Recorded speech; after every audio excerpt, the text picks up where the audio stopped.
Hi, welcome back. And this is the sixth part of basics of electronic measurement systems.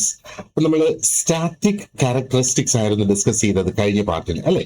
അപ്പൊ അവിടെ നമ്മൾ resolution discuss ചെയ്ത് repeatability എന്താണ് എന്ന് നോക്കി, റീപ്രൊഡ്യൂസിബിലിറ്റി എന്താണെന്ന് നോക്കി, ആൻഡ് ലീനിയറിറ്റിയും നമ്മൾ കഴിഞ്ഞ ക്ലാസ്സിൽ ഡിസ്കസ് ചെയ്തിരുന്നു അല്ലെ. ഇനി അടുത്ത് നമുക്ക് നോക്കാനുള്ള കോൺസെപ്റ്റ് ആണ് ത്രെഷ് ഹോൾഡ് എന്ന് പറയുന്നത്. അപ്പൊ എന്താ ത്രെഷോൾഡിനെ കുറിച്ച് പറയുന്നത്? Minimum input for detectable output, അതാണ് ത്രെഷോൾഡ് എന്നിവിടെ പറയുന്നത്.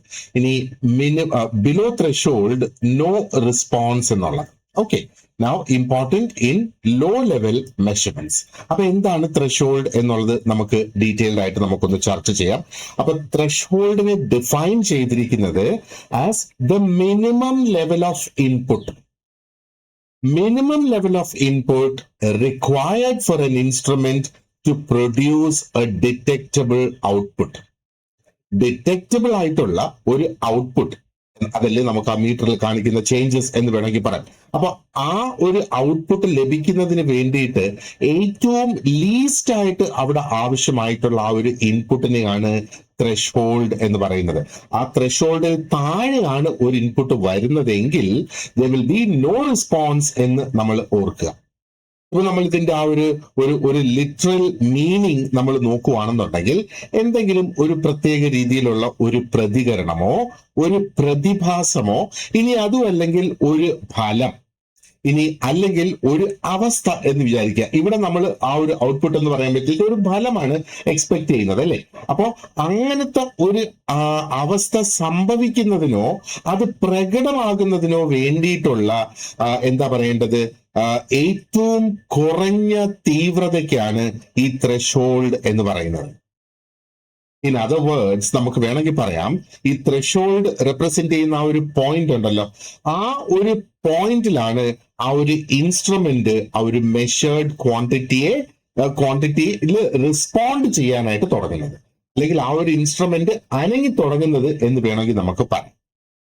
അപ്പൊ ഇവിടെ ആ ഒരു ഇൻപുട്ട്, ആ ഇൻസ്ട്രുമെന്റിലേക്ക് കൊടുക്കുന്ന ഇൻപുട്ട് വളരെ ചെറിയ ഇൻപുട്ട് ആണെങ്കിൽ എന്താ പറയേണ്ടത്, അതിന്റെ ഇന്റേണൽ മെക്കാനിസംസ് ഉണ്ടല്ലോ, അതൊരു പക്ഷെ മെക്കാനിക്കൽ ആകാം, അല്ലെങ്കിൽ ഇലക്ട്രിക് ആകാം, അല്ലെങ്കിൽ ഇലക്ട്രോണിക് ആയിട്ടുള്ള മെക്കാനിസംസ് ആകാം അവിടെ വരുന്നത്.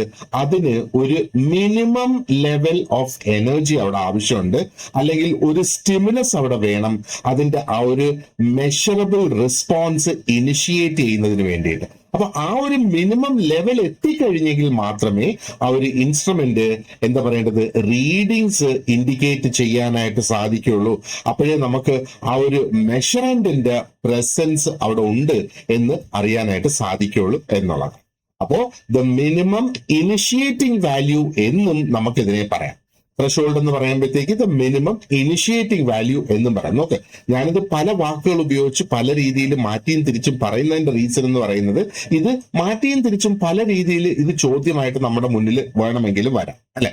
അപ്പോ അതുകൊണ്ടാണ് അതിനെ മാറ്റിയും തിരിച്ചും പറയുന്നത്. അപ്പോ ഈ ഒരു ഇൻപുട്ട് പതിയെ പതിയെ അത് ഇൻക്രീസ് ചെയ്യും അല്ലെ. From 0 it will start increasing. ആ ഒരു instrument it will remain inactive until the input reaches a certain level. അപ്പൊ നമ്മൾ ചെറുതായിട്ട് ഇൻപുട്ട് കൊടുത്തു തുടങ്ങി എന്ന് വിചാരിക്കുക, 0-ൽ നിന്ന് ചെറുതായിട്ട് ഇൻപുട്ട് കൊടുത്തു തുടങ്ങി എന്ന് വിചാരിക്കുക. അപ്പോ അത് വളരെ ചെറിയ ഇൻപുട്ട് ആകുമ്പോഴത്തേക്ക് ആ ഒരു ഇൻസ്ട്രുമെന്റ് റെസ്പോണ്ട് ചെയ്യാൻ അല്ലെങ്കിൽ ആക്റ്റീവ് ആകാൻ തുടങ്ങില്ല, അത് ഇനാക്റ്റീവ് ആയിട്ട് തന്നെ നിൽക്കും. അപ്പൊ ഈ ഒരു ത്രെഷോൾഡ് എന്ന് പറയുന്ന ആ ഒരു മിനിമം ലെവലിൽ എത്തിയെങ്കിൽ മാത്രമേ അത് ആക്റ്റീവ് ആയിട്ട് വരുള്ളൂ. അപ്പൊ ഈ ഒരു പോയിന്റിലാണ് ആ ഒരു ഔട്ട്പുട്ട് നമുക്ക് നോട്ടീസബിൾ ആയിട്ട് നമുക്ക് മനസ്സിലാക്കത്തക്ക രീതിയിൽ, റീഡ് ചെയ്യത്തക്ക രീതിയിൽ ഒരു ഔട്ട്പുട്ട് അവിടെ കിട്ടുന്നു എന്നുള്ളതാണ്. അപ്പൊ ഈ ഒരു ട്രാൻസിഷൻ സംഭവിക്കുന്നല്ലോ, ആ ഒരു ഇൻസ്ട്രുമെന്റ് ഇനാക്റ്റീവ് മോഡിൽ നിന്ന് ആക്റ്റീവിലേക്ക് പോകുന്ന ആ ഒരു ട്രാൻസിഷൻ വരുന്നതിന് വേണ്ടിയിട്ടുള്ള ആ ഒരു പോയിന്റിനെയാണ് ത്രെഷോൾഡ് എന്ന് പറയുന്നത്. ഇനി ഈ ഒരു കോൺസെപ്റ്റിനെ കുറിച്ച്, അല്ലെ ത്രെഷോൾഡിന്റെ കോൺസെപ്റ്റ് എന്ന് പറയുന്നത്, അത് പ്രത്യേകിച്ചും സിഗ്നിഫിക്കന്റ് ആകുന്നത് ലോ ലെവൽ മെഷർമെന്റ്സിലാണ്. ഇപ്പൊ ലോ ലെവൽ മെഷർമെന്റ്സ് എന്ന് പറയുമ്പോഴത്തേക്ക് അവിടെ നമ്മൾ മെഷർ ചെയ്യുന്ന ക്വാണ്ടിറ്റീസ് വളരെ വളരെ ചെറിയ ക്വാണ്ടിറ്റി ആയിരിക്കും നമ്മൾ അവിടെ മെഷർ ചെയ്യുക. ഗോൾഡ് മെഷർ ചെയ്യുന്ന ഇൻസ്ട്രുമെന്റ്സിനെ കുറിച്ചൊക്കെ ഒന്ന് ആലോചിച്ച് നോക്കിയേ. അപ്പൊ അങ്ങനെയുള്ള കേസസിൽ ആ ഒരു ഇൻസ്ട്രുമെന്റിന്റെ എബിലിറ്റി ഉണ്ടല്ലോ, ഈ ചെറിയ ഇൻപുട്ട് എന്താ പറയേണ്ടത് ഡിറ്റക്ട് ചെയ്യാനുള്ള ആ ഒരു എബിലിറ്റി, അത് എന്താ പറയേണ്ടത് ആണ് ആ ഒരു ഇൻസ്ട്രുമെന്റിന്റെ യൂസ്ഫുൾനെസ്സിനെ തീരുമാനിക്കുന്നത്. അപ്പൊ ത്രെഷോൾഡ് എങ്ങനെയാണ് അതൊരു യൂസ്ഫുൾനെസ് ആകുന്നത്? വളരെ ചെറിയ ക്വാണ്ടിറ്റി മെഷർ ചെയ്യാൻ സാധിക്കുമ്പോഴത്തേക്ക് ആ ഒരു ത്രെഷോൾഡ്, അപ്പൊ ത്രെഷോൾഡും അത്ര ചെറുതായിട്ട് മാറും അത്, അല്ലെ? അപ്പോ അത് യൂസ്ഫുൾ ആയിട്ടുള്ള, അതായത് ചെറിയ ക്വാണ്ടിറ്റീസ് മെഷർ ചെയ്യുന്നതിന് യൂസ്ഫുൾ എന്ന് വേണമെങ്കിൽ നമുക്ക് പറയാം. ഇനി എന്തൊക്കെ ഘടകങ്ങളാണ് ശരിക്കും ഈ ഒരു ത്രെഷോൾഡിനെ സ്വാധീനിക്കുന്നത് എന്ന് നമുക്ക് നോക്കാം. ഒന്ന്, ഫ്രിക്ഷൻ അതിനെ സ്വാധീനിക്കും. അപ്പൊ ഇന്റേണൽ ഫ്രിക്ഷൻ ഉണ്ടാവുമല്ലോ മെക്കാനിക്കൽ സിസ്റ്റത്തിൽ, അത് ഈ ത്രെഷോൾഡിനെ സ്വാധീനിക്കും. അതുകൂടാതെ അതിനകത്തുണ്ടാകുന്ന ആ ഒരു സർക്യൂട്ടിലൊക്കെ ഉണ്ടാകുന്ന ഇലക്ട്രോണിക് നോയ്സും ഇതിനെ സ്വാധീനിക്കും. ഇനി അതുകൂടാതെ ചില ലോസസ് അവിടെ സംഭവിക്കും, അല്ലെ? ആ ഒരു കമ്പോണൻസിന്റെ ഉള്ളിൽ തന്നെ ചില ഇൻഹെറന്റ് ആയിട്ടുള്ള ലോസസ് അവിടെ വരും. അപ്പൊ ഇതെല്ലാം ആ ഒരു ത്രെഷോൾഡ് ലെവലിനെ സ്വാധീനിക്കും എന്നുള്ളതാണ്. അപ്പൊ വളരെ പ്രിസൈസ് ആയിട്ടുള്ള ആപ്ലിക്കേഷന് വേണ്ടിയിട്ട് ഡിസൈൻ ചെയ്തിരിക്കുന്ന ഇൻസ്ട്രുമെന്റ്സ് നമ്മൾ നോക്കുകയാണെങ്കിൽ അതിന്റെ ആ ഒരു ത്രെഷോൾഡ് വളരെയധികം മിനിമൈസ് ചെയ്ത് കൊണ്ടുവന്നെങ്കിൽ മാത്രമേ അതിന് ചെറിയ ചെറിയ ക്വാണ്ടിറ്റീസ് അതിന് മെഷർ ചെയ്യാനായിട്ട് സാധിക്കുള്ളൂ. ഒരു പ്രാക്ടിക്കൽ പെർസ്പെക്റ്റീവ്, ഒരു കാഴ്ചപ്പാടിൽ നമ്മൾ നോക്കുകയാണെന്നുണ്ടെങ്കിൽ ത്രെഷോൾഡ് ആണ് എന്താ പറയേണ്ടത് ആ ഒരു മെഷറബിൾ സെൻസിറ്റിവിറ്റിയുടെ സ്റ്റാർട്ടിംഗ് പോയിന്റ് ഡിറ്റർമിൻ ചെയ്യുന്ന വാല്യൂ ആണ് ത്രെഷോൾഡ് എന്ന് വേണമെങ്കിൽ നമുക്ക് പറയാം. അപ്പൊ it determines how early the instrument begins to respond as the input increases, അല്ലെ? അപ്പൊ നമ്മൾ സാധാരണ നമ്മൾ വീട്ടില് ആളിന് വെയിറ്റ് എടുക്കുന്ന ആ ഒരു വെയിങ് സ്കെയിലൊക്കെ ഒരു 1/2 കിലോ ഒക്കെ വെച്ച് കഴിഞ്ഞാൽ ഒരു പക്ഷെ നമുക്ക് അതിനകത്ത് ഒരു ഒരു ഒരു ഒരു ഒരു ഒരു റെസ്പോൺസ് ചിലപ്പോൾ നമുക്ക് കിട്ടത്തില്ല. അപ്പൊ അവിടെയാണ് മിനിമം ആ ഒരു ത്രെഷോൾഡ് എത്തിയെങ്കിൽ മാത്രമേ അത് റെസ്പോണ്ട് ചെയ്ത് തുടങ്ങൂ എന്നുള്ളത്. ഒരു ബ്രോഡ് സെൻസിൽ നമ്മൾ നോക്കുകയാണെന്നുണ്ടെങ്കിൽ ത്രെഷോൾഡ് നമ്മെ അല്ലെങ്കിൽ സൂചിപ്പിക്കുന്ന എന്താണ്? The limits of an instruments responsive at the lower end. Higher എൻഡിലല്ല, ആ ഒരു ലോവർ എൻഡിൽ എന്താണ് അതിന്റെ ആ ഒരു ലിമിറ്റ്? അപ്പൊ അതിൽ താഴെയുള്ള ഒരു ക്വാണ്ടിറ്റി അല്ലെങ്കിൽ ഒരു സിഗ്നൽ ആ ഒരു ഇൻസ്ട്രുമെന്റിന് ഡിറ്റക്ട് ചെയ്യാൻ സാധിക്കില്ല. അങ്ങനെയും നമുക്ക് ത്രെഷോൾഡിനെ കാണാം. അത് ഞാൻ പറഞ്ഞത്, ഇതിനെ നമ്മൾ തിരിച്ചും മറിച്ചും ഉള്ള ആംഗിളിൽ നമ്മൾ ചിന്തിച്ചും മറിച്ചും നോക്കണം എന്നുള്ളതാണ്. Now, ഈ ഒരു characteristic it actually compliments other characteristics എന്ന് വേണമെങ്കിൽ നമുക്ക് പറയാം. അതായത് സെൻസിറ്റിവിറ്റി, റെസൊല്യൂഷൻ, അങ്ങനെയുള്ള സവിശേഷതകൾക്ക് ഒരു കോംപ്ലിമെന്റ് ആയിട്ട് ഇത് വരുന്നത്. എന്തുകൊണ്ടാണ്? It ensures that the instrument provides ഒരു മീനിങ് ഫുൾ ആയിട്ടുള്ള ഔട്ട്പുട്ട് അവിടെ പ്രൊവൈഡ് ചെയ്യും, even for very small input values. അത് നമ്മളൊന്ന് മനസ്സിൽ ഓർത്ത് വെച്ചോളാം. ഇനി മറ്റൊരു കോൺസെപ്റ്റ് നമുക്ക് നോക്കാനുള്ളതാണ് ഡെഡ് സോൺ. ഇപ്പൊ ഡെഡ് സോണിൽ എന്താ പറയുന്നത്? Range with no output change. Okay, and output remains constant, causes loss of sensitivity. ഇത്രയും കാര്യങ്ങളാണ് ഡെഡ് സോണിനെ കുറിച്ച് നമ്മൾ സ്ക്രീനിൽ ഇവിടെ ഡിസ്പ്ലേ ചെയ്തത്. അപ്പൊ ഈ ഡെഡ് സോൺ എന്ന് പറയുന്ന ആ ഒരു കോൺസെപ്റ്റ് വളരെ പ്രധാനപ്പെട്ട ഒരു ഇൻസൈറ്റ് നമുക്ക് പ്രൊവൈഡ് ചെയ്യും അബൌട്ട് ദ ഇൻസ്ട്രുമെന്റ്. അതായത് how an instrument behaves within A certain range of input values. അപ്പൊ ഒരു സർട്ടൻ റേഞ്ച് ഓഫ് ഇൻപുട്ട് വാല്യൂസിൽ ആ ഒരു ഇൻസ്ട്രുമെന്റ് എങ്ങനെ ബിഹേവ് ചെയ്യുന്നു എന്നുള്ളതാണ് ഡെഡ് സോൺ എന്ന് മനസ്സിലാക്കുക. ഇനി അതും അല്ലെങ്കിൽ അതിന്റെ ഒരു ഡെഫിനിഷൻ നമുക്ക് നോക്കാനാണെങ്കിൽ dead zone refers to a specific range of input over which the output of the instrument remains unchanged even though the input itself is vary. അപ്പോ ആ ഒരു റേഞ്ച് എന്ന് നമ്മൾ പറയുന്നതിന്റെ റീസൺ അതാ. ഒരു റേഞ്ച് ഓഫ് ഇൻപുട്ട്, ഇത്ര ഒരു റേഞ്ച് ഓഫ് ഇൻപുട്ട് എന്ന് വിചാരിക്കുക. അപ്പൊ അതിനകത്ത് നമ്മൾ പല സ്ഥലത്തേക്ക് അതിനെ മാറ്റി മാറ്റി ആ ഒരു ഇൻപുട്ട് ആ ഒരു റേഞ്ചിനകത്ത് വന്നിരിക്കുകയാണെങ്കിൽ ആ ഒരു ഇൻസ്ട്രുമെന്റിന്റെ ഔട്ട്പുട്ട് എന്ന് പറയുന്നത് അൺചേഞ്ച്ഡ് ആയിട്ട് തന്നെ, അല്ലെങ്കിൽ ഔട്ട്പുട്ട് ഒന്നും ഡിറ്റക്ട് ചെയ്യില്ല. അപ്പോ there is A specific range, ആ ഒരു സ്പെസിഫിക് റേഞ്ച് ഓഫ് ഇൻപുട്ട്, ആ ഒരു റേഞ്ചില് ഔട്ട്പുട്ട് എന്ന് പറയുന്നത് അൺചേഞ്ച്ഡ് ആയിരിക്കും.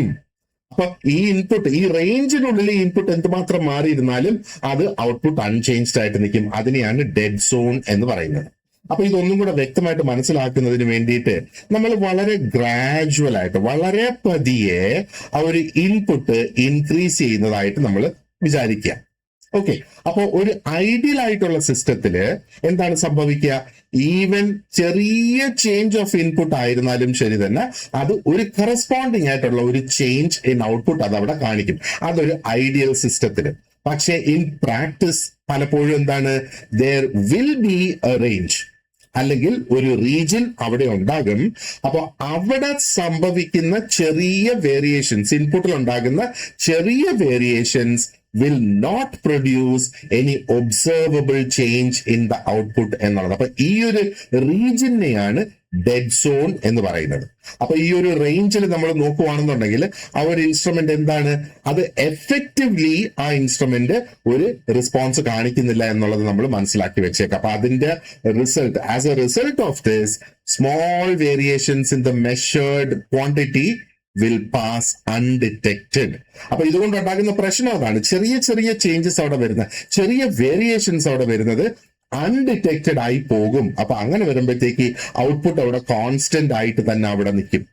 അപ്പൊ ഈ ബിഹേവിയറിനെ കുറിച്ചൊന്ന് ചിന്തിച്ച് നോക്കിയേ, അത് എന്തിനെ എഫക്ട് ചെയ്യും? ആ ഒരു ഇൻസ്ട്രുമെന്റിന്റെ ability to capture the fine details, ചെറിയ ചെറിയ ഡീറ്റെയിൽസ്, പ്രത്യേകിച്ചും ആ ഒരു ലോവർ റേഞ്ച് ഓഫ് മെഷർമെന്റിൽ അതിന് ക്യാപ്ചർ ചെയ്യാൻ കഴിയുന്ന ഫൈൻ ഡീറ്റെയിൽസ്, ആ ഡീറ്റെയിൽസ് ക്യാപ്ചർ ചെയ്യുന്നതിനുള്ള എബിലിറ്റി ഇവിടെ കുറയും എന്നുള്ളതാണ്.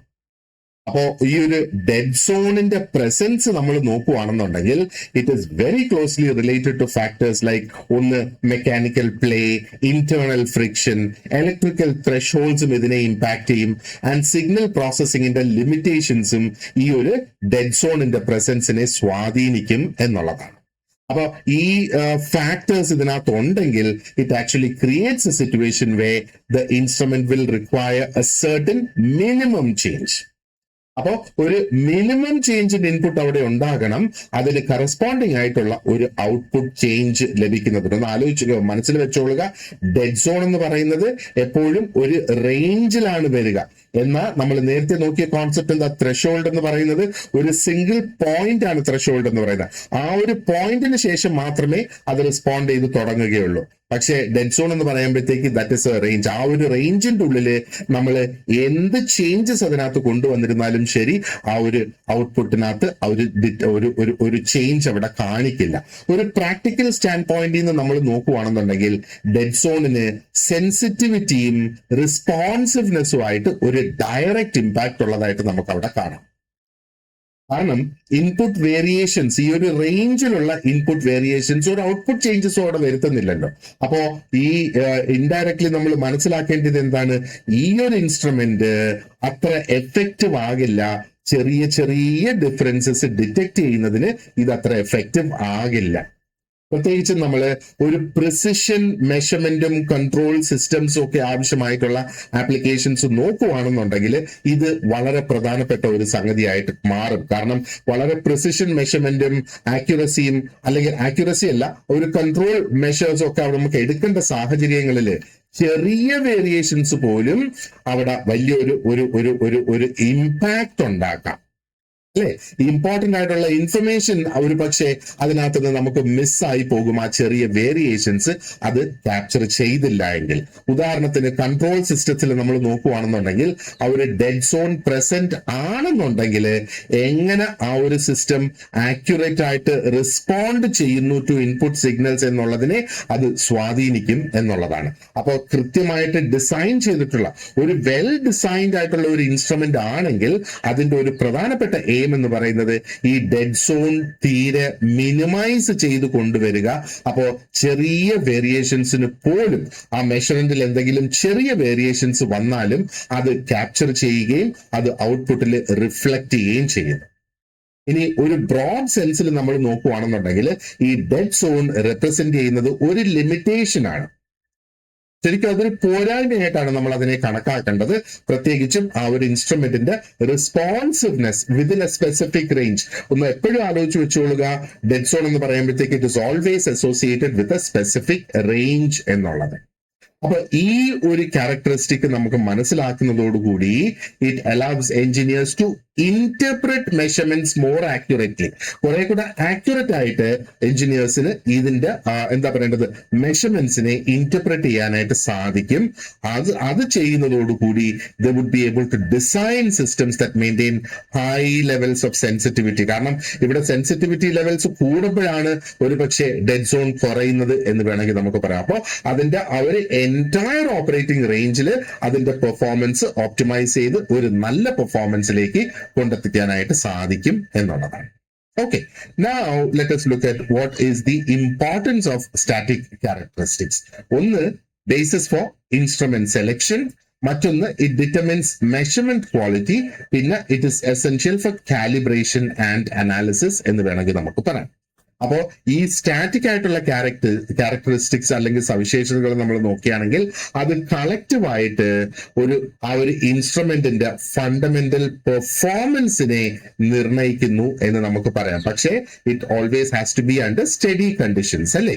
അപ്പോ ഒരു ഇൻസ്ട്രുമെന്റ് സൂട്ടബിൾ ആണോ അല്ലെങ്കിൽ ഇന്ന ഒരു ആക്ടിവിറ്റിക്ക് വേണ്ടിയിട്ട് സൂട്ടബിൾ ആണോ എന്ന് തീരുമാനിക്കുകയും അത് സെലക്ട് ചെയ്യുന്നതിനും വേണ്ടിയിട്ട് ഈ ഒരു എന്താ പറയേണ്ടത് ക്യാരക്ടറിസ്റ്റിക്സ് നമ്മളെ ഹെൽപ്പ് ചെയ്യുന്നു എന്നുള്ളതാണ്. അപ്പൊ ആ ഒരു മെഷർമെന്റ് ക്വാളിറ്റി എന്താ പറയേണ്ടത് ഉറപ്പ് വരുത്താനായിട്ട് സാധിക്കും. ആൻഡ് അതിന്റെ റിസൾട്ട് കറക്റ്റ് ആയിട്ട് ഇന്റർപ്രറ്റ് ചെയ്തെടുക്കാനും സാധിക്കും എന്നുള്ളതാണ്. അപ്പൊ ഒരു കൃത്യമായിട്ടുള്ള ഒരു അണ്ടർസ്റ്റാൻഡിങ് ഈ സവിശേഷതകളെ കുറിച്ച് നമുക്ക് ഉണ്ടെങ്കിൽ, അല്ലെങ്കിൽ ആ ഒരു ആക്യുറേറ്റ് ആയിട്ടുള്ള മെഷർമെന്റിന് വേണ്ടിയിട്ട് എഫക്റ്റീവ് ആയിട്ടുള്ള കാലിബ്രേഷൻ നടത്തുന്നതിന് വേണ്ടിയിട്ടും വളരെ അർത്ഥവത്തായിട്ടുള്ള എക്സ്പെരിമെന്റൽ അനാലിസിസ് ഒക്കെ നടത്തുന്നതിന് വേണ്ടിയിട്ട് ഈ സ്റ്റാറ്റിക് ക്യാരക്ടറിസ്റ്റിക്സിന്റെ ഒരു അണ്ടർസ്റ്റാൻഡിങ് നമുക്ക് ആവശ്യമാണ് എന്നുള്ളതാണ് ഞാൻ ഈ പറഞ്ഞു വെക്കുന്നത്. Okay, now let's move on to the dynamic characteristics. അപ്പൊ ഡൈനാമിക് എന്നുള്ള ആ ഒരു വാക്കിൽ നിന്ന് തന്നെ നമ്മൾ മനസ്സിലാക്കേണ്ടത് ഇതൊരു പക്ഷേ ഫിക്സ്ഡ് അല്ല. ഇതിനകത്ത് പലതരത്തിലുള്ള ചേഞ്ചസ് അവിടെ വരാം. ഫിക്സ്ഡ് അല്ലാത്തതിനെയാണ് ഡൈനാമിക് എന്ന് പറയുന്നത്. ലെറ്റ് us see ഈ ഒരു സാഹചര്യത്തിൽ എങ്ങനെയാണ് ഇത് ഡൈനാമിക് ആകുന്നത് എന്ന് നമുക്ക് നോക്കാം. അപ്പൊ behaviour under time varying conditions. ഇപ്പൊ ടൈം വേരിയിങ് കണ്ടീഷൻസിൽ ഉള്ള ബിഹേവിയറിനെയാണ് ഡൈനാമിക് ബിഹേവിയർ എന്ന് പറയുന്നത്.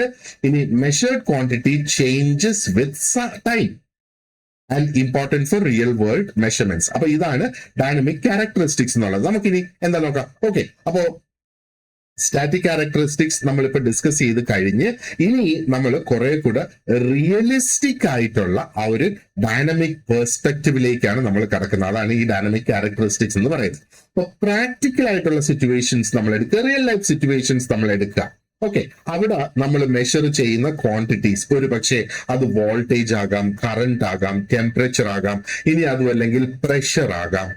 ഇങ്ങനെയുള്ള സംഗതികൾ നമ്മൾ നോക്കുകയാണെന്നുണ്ടെങ്കിൽ അത് കോൺസ്റ്റന്റ് ആയിട്ട് നിലനിൽക്കില്ല, അല്ലെങ്കിൽ ദേ റെയർലി റിമെയിൻ കോൺസ്റ്റന്റ് എന്നുള്ളതാണ് പറയുന്നത്. അപ്പോ ഇങ്ങനെയുള്ള ഈ മെഷർമെന്റ്സ് അത് എന്താ പറയേണ്ടത്, അത് കണ്ടിന്യൂസ് ആയിട്ട് വേരി ചെയ്തുകൊണ്ടേയിരിക്കും. അതാണ് വേരിയിങ് വിത്ത് ടൈം എന്ന് പറയുന്നത്. നമ്മളിപ്പം 8 മണിക്ക് നോക്കി, 8:01 ഒന്നും കൂടെ നോക്കി, 8:02 വീണ്ടും ഒന്ന് നോക്കി. So there will be A difference എന്നുള്ളത്. അപ്പൊ ചില സമയത്ത് സ്ലോ ആയിട്ടായിരിക്കും അത് ഡിഫർ ചെയ്യുന്നത്, ചിലപ്പോ വളരെ റാപ്പിഡ് ആയിട്ടുള്ള ചേഞ്ചസ്, ക്വിക്ക് ആയിട്ടുള്ള ചേഞ്ചസ് ആ ഒരു ടൈം മാറുന്നതനുസരിച്ച് നമുക്കത് കാണുകയും ചെയ്യാം. അപ്പൊ ആ ഒരു ടൈം വേരിയിങ് എന്ന് പറഞ്ഞാല് ഞാൻ ഈ പറഞ്ഞതുപോലെ നമ്മൾ ഒരു പെർട്ടിക്കുലർ സമയത്ത് നോക്കുന്ന, അതിനുശേഷം കുറച്ച് സമയം കഴിഞ്ഞ് വീണ്ടും നോക്കുന്ന. അപ്പൊ ഒന്നുകിൽ ഒരു സ്പെസിഫിക് ഇന്റർവെൽ വെച്ച് നോക്കാം, അല്ലെങ്കിൽ ഒരു സ്പെസിഫിക് ഇന്റർവെൽ വെക്കാതെ റാൻഡം ആയിട്ടുള്ള ഇന്റർവെൽസ് കഴിഞ്ഞും നമുക്ക് നോക്കാം. അപ്പോൾ ഇങ്ങനെയുള്ള ഈ ഒരു കോണ്ടെക്സ്റ്റില് ഈ ഡൈനാമിക് ക്യാരക്ടറിസ്റ്റിക്സ് വളരെയധികം ആവശ്യമായിട്ട് വരുന്നു എന്നുള്ളതാണ്. കാരണം എന്താണ്, ഡൈനാമിക് ക്യാരക്ടറിസ്റ്റിക്സ് ഡിസ്ക്രൈബ് ചെയ്യുന്നത് എങ്ങനെ ഒരു മെഷറിംഗ് ഇൻസ്ട്രുമെന്റ് ബിഹേവ് ചെയ്യും when the input quantity changes with time. ആ ഒരു ഇൻപുട്ട് ക്വാണ്ടിറ്റി സമയം പോകുന്നതനുസരിച്ച് അല്ലെങ്കിൽ സമയബന്ധിതമായി ഇൻപുട്ട് ക്വാണ്ടിറ്റി ചേഞ്ച് ആകുന്നു. ആ ഒരു ചേഞ്ചസ് ചെയ്യുന്ന ഇൻപുട്ട് ക്വാണ്ടിറ്റി ഇങ്ങനെ മാറി മാറി വരുന്ന സാഹചര്യത്തിൽ ഒരു ഇൻസ്ട്രുമെന്റ് എങ്ങനെ ബിഹേവ് ചെയ്യും എന്നുള്ള സവിശേഷതകളാണ് ഈ ഡൈനാമിക് ക്യാരക്ടറിസ്റ്റിക്സ് എന്ന് പറയുന്നത്. ഈ ക്യാരക്ടറിസ്റ്റിക്സ് നമ്മളെ എങ്ങനെയാണ് അത് ഹെൽപ്പ് ചെയ്യുന്നത്, അല്ലെങ്കിൽ it helps us to understand how effectively ആ ഒരു ഇൻസ്ട്രുമെന്റിന് എന്തുമാത്രം എഫക്റ്റീവ് ആയിട്ട് ട്രാക്ക് ചെയ്യാൻ സാധിക്കും ഫോളോ ചെയ്യാൻ സാധിക്കും. ആൻഡ് അതിന്റെ ഔട്ട്പുട്ടില് ഈ വേരിയേഷൻസിനെ എങ്ങനെ റെപ്രസെന്റ് ചെയ്യുന്നു എന്നുള്ളതിനെയും നമുക്ക് മനസ്സിലാക്കാനായിട്ട് സാധിക്കും ഈ സവിശേഷതകൾ നമ്മൾ പഠിക്കുന്നതോടുകൂടി. So in essence static characteristics നമ്മൾ നോക്കുവാണെങ്കിൽ what do they tell us? Static characteristics പറയുന്നത് how an instrument behaves under calm and steady conditions. Calm and steady കണ്ടീഷൻസിൽ ഒരു ഇൻസ്ട്രുമെന്റ് എങ്ങനെ ബിഹേവ് ചെയ്യുമെന്നാണ് സ്റ്റാറ്റിക് ക്യാരക്ടറിസ്റ്റിക്സ് പറയുന്നത്. നേരെ മറിച്ച് ഡൈനമിക് ക്യാരക്ടറിസ്റ്റിക്സ് നമ്മൾ നോക്കുവാണെങ്കിലോ it reveals how the instrument performs when the system becomes active and time dependent. Active ആവുക എന്ന് പറഞ്ഞാൽ ആ ഒരു ത്രഷോൾഡ് കഴിയുമ്പോഴത്തേക്ക് സിസ്റ്റം ആക്റ്റീവ് ആണ്. ആക്റ്റീവ് ആയിട്ട് ആ ടൈം ഡിപെൻഡന്റ് ആയിട്ടാണ് അത് നിൽക്കുന്ന സിസ്റ്റം എങ്കിൽ അതെങ്ങനെ ബിഹേവ് ചെയ്യും എന്ന് നമ്മളെ സൂചിപ്പിക്കുന്ന അല്ലെങ്കിൽ എന്നുള്ള സൂചനകൾ തരുന്ന സവിശേഷതകളാണ് ഈ ഡൈനമിക് ആയിട്ടുള്ള ക്യാരക്ടറിസ്റ്റിക്സ്. അപ്പോ ഒരു ഇൻപുട്ട് ഇവിടെ മാറുമ്പോ instrument requires a certain amount of time to respond അല്ലേ. അപ്പൊ ഒരു ഇൻപുട്ട് സിഗ്നൽ ചേഞ്ച് ആകുമ്പോ ആ ഒരു ഔട്ട്പുട്ടിൽ നമുക്ക് അതിന്റെ റെസ്പോൺസ് കാണുന്നതിന് ഒരു ചെറിയ ടൈം ഡിലേ അല്ലെങ്കിൽ ഒരു ടൈം ഗ്യാപ്പ് അവിടെ വരും. അങ്ങനെയാണ് എന്താ പറയേണ്ടത്, ആ ഒരു പുതിയ സ്റ്റേറ്റിലേക്ക് എത്തുക. ഒരു അപ്ഡേറ്റഡ് വാല്യൂ നമുക്ക് അത് ഓൾമോസ്റ്റ് ഇൻസ്റ്റന്റ് പോലെ നമുക്ക് തോന്നുമെങ്കിലും there is A short time delay എന്നുള്ളത് ഓർക്കുക. ഈ റെസ്പോൺസ് പ്രോസസ് ഉണ്ടല്ലോ, ഈ response process involves internal physical mechanisms. അപ്പൊ നമുക്ക് എപ്പോഴും അറിയാം ഒരു ഒരു ഒരു ഒരു ഒരു സിസ്റ്റം റെസ്പോണ്ട് ചെയ്യുന്ന ആ ഒരു പ്രൊസീജിയർ. അപ്പൊ നമ്മൾ ഇൻപുട്ട് കൊടുത്തിട്ട് ഔട്ട്പുട്ടിലേക്ക് അത് എത്തുന്നല്ലോ. അപ്പൊ അവിടെ ഇന്റേണൽ ആയിട്ടുള്ള കുറെ ഫിസിക്കൽ മെക്കാനിസംസ് അതിനകത്തുണ്ട്. ചില മെക്കാനിക്കൽ മോഷൻ ആയിരിക്കും ഒരു പക്ഷേ അവിടെ വരിക, അല്ലെങ്കിൽ ഇലക്ട്രോണിക് ചാർജിന്റെ മൂവ്മെന്റ് അവിടെ ചിലപ്പം വരും, അല്ലെങ്കിൽ തെർമൽ ചേഞ്ചസ് ആയിരിക്കും അവിടെ വരിക. അപ്പോ അങ്ങനെയുള്ളത് നാച്ചുറൽ ആയിട്ട് അത് അഡ്ജസ്റ്റ് ആയി വരാനായിട്ട് ഒരു സമയമെടുക്കും അല്ലെ. അപ്പോ അതിന്റെ ഫലമായിട്ട് ആ ഒരു ഇൻസ്ട്രുമെന്റിന്റെ ഔട്ട്പുട്ടും ഒരു പ്രത്യേക രീതിയിലുള്ള ഒരു പാറ്റേൺ അത് ഫോളോ ചെയ്യും അല്ലെ. അത് വേണമെങ്കിൽ നമുക്ക് പറയാം ആ ഒരു ഇൻപുട്ടിൽ വരുന്ന ചേഞ്ചിന്റെ അതേ പാറ്റേൺ ഒരു പക്ഷേ അത് ഫോളോ ചെയ്യും എന്ന് വേണമെങ്കിൽ നമുക്ക് പറയാം. അപ്പോൾ ഡൈനമിക് അനാലിസിസിന് ഈ ഒരു പാറ്റേൺ നമ്മൾ മനസ്സിലാക്കുക എന്നുള്ളത് വളരെയധികം പ്രധാനപ്പെട്ടതാണ്. അപ്പോൾ പ്രാക്ടിക്കൽ ആപ്ലിക്കേഷനിൽ ഇത് നോക്കിയാലും it becomes really very important. ഒന്ന് ചിന്തിച്ചു നോക്കുക in real practice. Okay, electric സിഗ്നൽസിന്റെ ഒരു പ്രത്യേകത എന്താണ്? അത് വളരെ റാപ്പിഡ് ആയിട്ട് ഫ്ലക്ച്വേറ്റ് ചെയ്യും എന്നുള്ളത് അതിന്റെ ഒരു പ്രത്യേകതയാണ്. ഇനി ടെമ്പറേച്ചറിന്റെ കാര്യമോ? Temperature it changes in industrial processes അല്ലെ. ടെമ്പറേച്ചറും പല സമയത്ത് പല രീതിയിൽ അത് മാറി മാറി വരാം. ഇനി ഫ്ലൂയിഡ് സിസ്റ്റംസിൽ അതിന്റെ പ്രഷറിൽ വേരിയേഷൻ ഉണ്ടാകും. ഓക്കെ, അപ്പൊ ഈ എല്ലാ കേസിലും നമ്മൾ നോക്കുവാണെന്നുണ്ടെങ്കിൽ ആ ഒരു ആക്യുറേറ്റ് ആയിട്ട് പ്രോംപ്റ്റ് ആയിട്ട് ഉള്ള ഒരു റെസ്പോൺസ് ആണ് നമുക്ക് ആ ഒരു ഇൻസ്ട്രുമെന്റ് തരേണ്ടത്. അപ്പം ആ വരുന്ന ചേഞ്ചസിന് സമാനമായ ആക്യുറസിയോടുകൂടി നമുക്ക് അതിന്റെ റിസൾട്ട് ലഭിക്കുകയാണെങ്കിൽ വി ക്യാൻ സേ ആ മെഷർമെന്റിന്റെ ക്വാളിറ്റി നല്ലത് എന്ന് നമുക്ക് പറയാം. ഡൈനമിക് ക്യാരക്ടറിസ്റ്റിക്സ് ആക്ച്വലി നമുക്ക് അല്ലെങ്കിൽ ഇങ്ങനെ ഒന്ന് ആലോചിച്ച് നോക്കുക.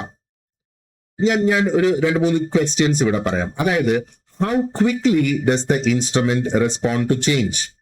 ഒരു ഇൻപുട്ടിൽ ചേഞ്ച് വരുമ്പം ആ ഒരു ചേഞ്ചിന് എത്ര വേഗതയിലാണ് ആ ഒരു ഇൻസ്ട്രുമെന്റ് ആ ഒരു റെസ്പോണ്ട് ചെയ്യുന്നത്? ആ ഒരു ചോദ്യത്തിന് ഉത്തരം നമുക്ക് തരുന്നത് ഡൈനമിക് ക്യാരക്ടറിസ്റ്റിക്സ് ആണ്. ഇനി മറ്റൊരു ചോദ്യം, how closely does the output follow the input variation? ആ ഇൻപുട്ട് വേരിയേഷന് എന്തുമാത്രം ക്ലോസ് ആയിട്ട് നിൽക്കുന്ന ആ ഒരു ഔട്ട്പുട്ടിൽ ഉണ്ടാകുന്ന ആ ഒരു ഡിഫറൻസ് എന്നുള്ള ആ ഒരു ചോദ്യത്തിന്റെ ഉത്തരവും നമുക്ക് ഇവിടെ കിട്ടും. അതേപോലെ how effectively does the instrument represent rapidly changing signals? Rapid ആയിട്ട് പെട്ടെന്ന് മാറി മാറി വരുന്ന ആ സിഗ്നൽസിന് എന്തുമാത്രം എഫക്റ്റീവ് ആയിട്ട് ആ ഒരു ഇൻസ്ട്രുമെന്റ് ആ ചേഞ്ചസിനെ അവിടെ റെപ്രസെന്റ് ചെയ്യുന്നു എന്നുള്ളതാണ്. അപ്പോൾ ഈ കൺസിഡറേഷൻസ് നമ്മൾ നോക്കുകയാണെന്നുണ്ടെങ്കിൽ ദേ form the foundation four evaluating the performance of measuring instruments അവര് റിയൽ ഓപ്പറേറ്റിംഗ് കണ്ടീഷനിൽ ആ ഒരു എന്താ പറയണ്ടേ ഇൻസ്ട്രുമെന്റ്സിന്റെ ആ ഒരു പെർഫോമൻസ് നമുക്ക് ഇവാലുവേറ്റ് ചെയ്യാനായിട്ട് സാധിക്കും എന്നുള്ളത്. അപ്പോൾ ഒരു ക്ലിയർ ആയിട്ടുള്ള ഈ ഡൈനാമിക് ബിഹേവിയറിന്റെ ഒരു അണ്ടർസ്റ്റാൻഡിങ് നമുക്ക് ഉണ്ടെങ്കിൽ it will help us to ensure that the instrument selected for a given application can very faithfully capture the time dependent nature of the physical quantity being measured. അപ്പൊ നമ്മൾ measure ചെയ്യുന്ന ആ ഒരു ക്വാണ്ടിറ്റിയുടെ ആ ഒരു ഫിസിക്കൽ ക്വാണ്ടിറ്റിയുടെ ടൈം ഡിപ്പെൻഡന്റ് ആയിട്ടുള്ള ആ ഒരു സ്വഭാവം എന്തുമാത്രം വ്യക്തമായിട്ട് അതിന് ക്യാപ്ചർ ചെയ്യാൻ കഴിയുന്നു എന്ന് നമുക്ക് ഈ ഡൈനാമിക് ബിഹേവിയർ മനസ്സിലാക്കുമ്പോൾ we will be able to understand എന്നുള്ളതാണ് പറയുന്നത്. ഇനി നമുക്ക് കുറച്ചും കൂടെ ഡീപ്പായിട്ട് ഈ ഒരു ഡൈനാമിക് ക്യാരക്ടറിസ്റ്റിക്സിലേക്ക് നമുക്ക് കടക്കാം. അപ്പൊ ഡൈനാമിക് ക്യാരക്ടറിസ്റ്റിക്സിന്റെ ആവശ്യകത എന്താണ് എന്നാണ് നമ്മൾ ഇവിടെ നോക്കുന്നത്. അപ്പോൾ real signals are time dependent, അത് ഒരു റീസൺ. ഇനി instruments do not respond instantaneously, instant ആയിട്ട് തൽക്ഷണം ഒരു റെസ്പോൺസ് ഇൻസ്ട്രുമെന്റ് ചെയ്യുന്നില്ല. ഇനി ഡിലേ കോസസ് മെഷർമെന്റ് എറർ. ഈ 3 പ്രധാനപ്പെട്ട കാരണങ്ങൾ കൊണ്ടാണ് നമുക്ക് ഈ ഡൈനാമിക് ക്യാരക്ടറിസ്റ്റിക്സ് തന്നെ ആവശ്യമായിട്ട് അവിടെ വരുന്നത്. ഓക്കെ, അപ്പോ നമ്മള് ഒരു സർക്യൂട്ടില് ഇലക്ട്രിക് സിഗ്നൽസ് എടുക്കാം. ഓക്കെ, അപ്പൊ നമ്മൾ അത് കൺസിഡർ ചെയ്യുക. അല്ലെങ്കിൽ നമ്മൾ ആ ഒരു ടെമ്പറേച്ചർ ചേഞ്ചസ്, ഏതെങ്കിലും ഒരു പ്രോസസ്സിൽ വരുന്ന ടെമ്പറേച്ചർ ചേഞ്ചസിനെ എടുക്കുക, അല്ലെങ്കിൽ ഒരു സിസ്റ്റത്തിലുള്ള പ്രഷർ ചേഞ്ചസ് വരുന്നതിനെ കുറിച്ച് നമ്മൾ ചിന്തിക്കുക. അപ്പൊ അതിന്റെ വാല്യൂസ്, അപ്പൊ നമ്മൾ മെഷർ ചെയ്യുന്ന വാല്യൂസ് എന്ന് പറയുന്നത് ദേ ആർ കണ്ടിന്യൂസ്ലി ഇവോൾവിങ്, അല്ലെ? അതവിടെ ഫിക്സ്ഡ് ആയിട്ട് നിൽക്കുന്നില്ല. അപ്പോ എന്താ പറയേണ്ടത്, ഇലക്ട്രിക് സിഗ്നൽസ് ആയിരുന്നാലും, ആ ടെമ്പറേച്ചറിൽ വരുന്ന ചേഞ്ചസ് ആയിരുന്നാലും, പ്രഷറിൽ വരുന്ന വേരിയേഷൻസ് ആയിരുന്നാലും ശരി, അത് ഫിക്സ്ഡ് ആയിട്ട് നിൽക്കുന്നില്ല. അതിൽ കണ്ടിന്യൂസ് ആയിട്ട് ഒരു എന്താ പറയേണ്ടത്, ആ ഒരു സിസ്റ്റം പ്രവർത്തിക്കുന്ന അനുസരിച്ച് അതിനകത്ത് ഈ ചേഞ്ചസ് വരുന്നുണ്ട്. അപ്പൊ ഈ സിഗ്നൽസിന്റെ ഈ ടൈം വേരിയിങ് ആയിട്ടുള്ള സ്വഭാവം ഒരു പ്രധാനപ്പെട്ട ഒരു ചാലഞ്ചിലേക്ക് നമ്മളെ നയിക്കുന്നു എന്നുള്ളതാണ്. ഓക്കെ, അപ്പോ നമ്മൾ എന്താ പറയേണ്ടത്, ഈ മെഷറിംഗ് ഇൻസ്ട്രുമെന്റ്സിനെ നമ്മൾ നോക്കുകയാണെന്നുണ്ടെങ്കിൽ അതിന്റെ ആ ഒരു ഫിസിക്കൽ കൺസ്ട്രക്ഷൻ സ്വാഭാവികമായിട്ടും it requires a finite amount of time to respond, അല്ലെ? ആ ഒരു ഇൻപുട്ടിൽ വരുന്ന ചേഞ്ചിന് റെസ്പോണ്ട് ചെയ്യുന്നതിന് വളരെ ഫൈനൈറ്റ് ആയിട്ടുള്ള ഒരു ടൈം അതിന് വേണം. അപ്പൊ that is how every instrument works എന്നുള്ളതാണ് അതിന്റെ ആ ഒരു ഫിസിക്കൽ കൺസ്ട്രക്ഷന്റെ ഒരു പ്രത്യേകത എന്ന് വേണമെങ്കിൽ നമുക്ക് പറയാം. എല്ലാ ഇൻസ്ട്രുമെന്റിലും, അല്ലെങ്കിൽ ഏതൊരു ഇൻസ്ട്രുമെന്റ് നമ്മൾ നോക്കിയിരുന്നാലും അതിനകത്ത് കുറെ അധികം ഇന്റേണൽ എലിമെന്റ്സ് അവിടെ ഉണ്ട്, അല്ലെ? മെക്കാനിക്കൽ കമ്പോണൻസ് ആകാം, ഈ വെയിറ്റ് ഉള്ള മെക്കാനിക്കൽ കമ്പോണൻസ് ഒരുപക്ഷെ അവിടെ വരാം, ഇലക്ട്രിക്കൽ കമ്പോണൻസ് ഒരുപക്ഷെ എനർജി സ്റ്റോർ ചെയ്യുന്ന ഇലക്ട്രിക്കൽ കമ്പോണൻസ് അവിടെ വരാം. ഇനി അതും അല്ലെങ്കിൽ there could be thermal systems that respond gradually. thermal systems നമുക്കറിയാം, ആ ഒരു ടെമ്പറേച്ചർ പാസ് ഓൺ ചെയ്യുമ്പോഴാണ് നമുക്ക് അത് ഡിറ്റക്ട് ചെയ്യാനായിട്ട് സാധിക്കുക, അല്ലെ? അപ്പൊ അവിടെയും അത് ടൈം വേരിയിങ് ആണ് എന്നുള്ളതാണ്. അപ്പൊ ഈ elements it actually determines how quickly the instrument can adjust to the new point value. ആ ഒരു പുതിയ ഇൻപുട്ട് വാല്യൂയിലേക്ക് ആ ഒരു ഇൻസ്ട്രുമെന്റിന് എത്ര പെട്ടെന്ന് റെസ്പോണ്ട് ചെയ്യാൻ സാധിക്കും എന്നുള്ളത് ഇത് അനുസരിച്ചാണ്. അപ്പൊ ഇതിന്റെ ഫലമായിട്ട് ആ ഒരു ഇൻസ്ട്രുമെന്റിന്റെ ഔട്ട്പുട്ട് എന്ന് പറയുന്നത് ഇറ്റ് ഫോളോസ് ദ ഇൻപുട്ട്. ആ ഇൻപുട്ട് കൊടുത്ത് ഒരു ചെറിയ ഡിലേക്ക് ശേഷമാണ് അതിന്റെ ആ ഒരു ഔട്ട്പുട്ട് അവിടെ വരിക. അപ്പൊ ഈ ഉണ്ടാകുന്ന ആ ഒരു ഡിലേ ആണ് ശരിക്കും the time taken by the instrument to process the change.